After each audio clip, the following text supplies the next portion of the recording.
Hello' মৰমৰ ছাত্ৰ ছাত্ৰীসকল, এই ভিডিঅ'টোত মই তোমালোকক ক্লাছ 10ৰ ইংলিছৰ কি গ্ৰামাৰ এইবাৰ SLC এক্সাম 2025ত আহিব এইবিলাক সকলোখিনি ডিটেইলছত দেখুৱাম বা কেনেকুৱা মাৰ্ক পেটাৰ্ণ হ'ব সকলোখিনি দেখুৱাম।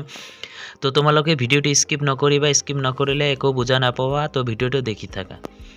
প্ৰথমতে দিয়া আছে, এই সেকশনত দিয়া থাকিব reading comparisons to prose passage on seen another unseen. তো প্ৰথমে এই সেকশনত যেটো দিয়া থাকিব তোমালোকৰ দুটা পেছেজ দিয়া থাকিব, তাৰ মিডিলত এটা সিন, এটা বুকৰ পৰা দিয়া থাকিব আৰু এটা আনসিন আৰু এটা বেলেগৰ পৰা আহিব। তো তোমালোকে 10 মাৰ্কৰ এইটো পেছেজটো লিখিব লাগিব। তাৰ পিছত দিয়া আছে writing translation substance writing prose essay story writing letter writing report writings. তোমালোকৰ বি সেকশনত যেটো দিয়া থাকিব ট্ৰান্সলেশন দিয়া থাকিব, সাবস্টেন্স দিয়া থাকিব প্ৰ'জৰ পৰা, এছে দিয়া থাকিব, স্টোৰি ৰাইটিং দিয়া থাকিব, লেটাৰ ৰাইটিং দিয়া থাকিব আৰু ৰিপোৰ্ট ৰাইটিং দিয়া থাকিব।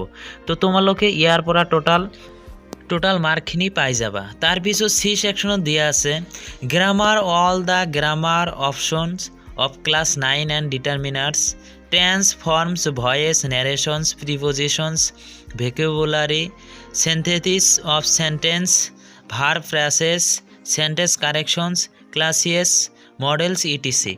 তো তোমালোকৰ সি সেকশনত যেটো দিয়া আছে তোমালোকৰ ক্লাছ 9 যিবিলাক গ্ৰামাৰ পঢ়িছা সকলোখিনি থাকিব।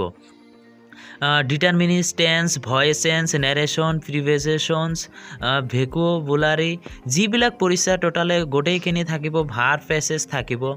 তো ইয়াৰ পৰা তোমালোকৰ যিটো পঢ়িব লাগিব এইবিলাক পঢ়িব লাগিব। ইয়াৰ নেৰেশ্যন, ভয়েস টেন্স এইবিলাকে আহিব।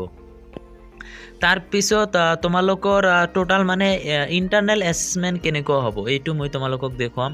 প্ৰথমে দিয়া আছে internal assessment spoken English 10 marks to be evaluated through spoken English app. Text book তোমালোকৰ তিনিটা পঢ়িব লাগিব, first flight, footprints without feet and approach to English grammar 9 and 10। গতিকে এইখিনি হয় তোমালোকৰ ইংলিছ গ্ৰামাৰৰ চিলেবাছ।